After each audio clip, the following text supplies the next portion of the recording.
السلام علیکم معزز ناظرین، اگر آپ ہمارے چینل میں نئے ہیں تو ہمارے چینل کو سبسکرائب کر لیں تاکہ ہر نئی آنے والی ویڈیو کا نوٹیفیکیشن آپ کو ملتا رہے۔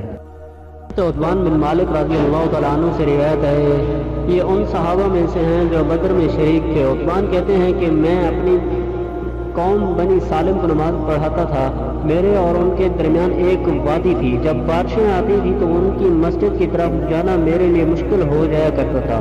میں رسول صلی اللہ علیہ وسلم کی خدمت میں حاضر ہوا اور عرض کیا کہ میری نگاہ بھی کچھ کمزور ہے، میرے اور قوم کے درمیان وادی میں بارشوں کے وقت سیلاب آ جاتا ہے جس سے میرا وادی پار کرنا مشکل ہو جاتا ہے۔ میں یہ چاہتا ہوں کہ آپ صلی اللہ علیہ وسلم میرے گھر میں تشریف لا کر ایک جگہ نماز پڑھ دیں جس کو میں نماز کی جگہ بنا لوں۔ رسول صلی اللہ علیہ وسلم نے فرمایا ان قریب میں ایسا کروں گا۔ چنانچہ ایک دن رسول صلی اللہ علیہ وسلم ابو بکر رضی اللہ تعالیٰ عنہ سمیت تشریف لائے اور اس کے بعد کے دن خوب روشن ہو چکا تھا۔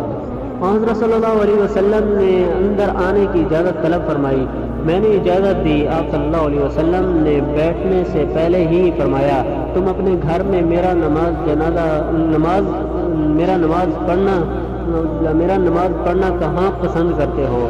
میں نے وہ جگہ بتلائی جس میں چاہتا تھا کہ حضور صلی اللہ علیہ وسلم نماز پڑھیں۔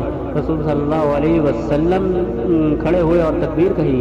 ہم نے آپ صلی اللہ علیہ وسلم کے پیچھے صف بنائی۔ آپ صلی اللہ علیہ وسلم نے 2 رکعتیں پڑھائیں، پھر آپ صلی اللہ علیہ وسلم نے سلام پھیرا، ہم نے بھی سلام پھیر لیا۔ میں نے آپ صلی اللہ علیہ وسلم کو خزیرہ کے لیے ایک خاص کھانا روک لیا جو آپ کے لیے بنایا گیا۔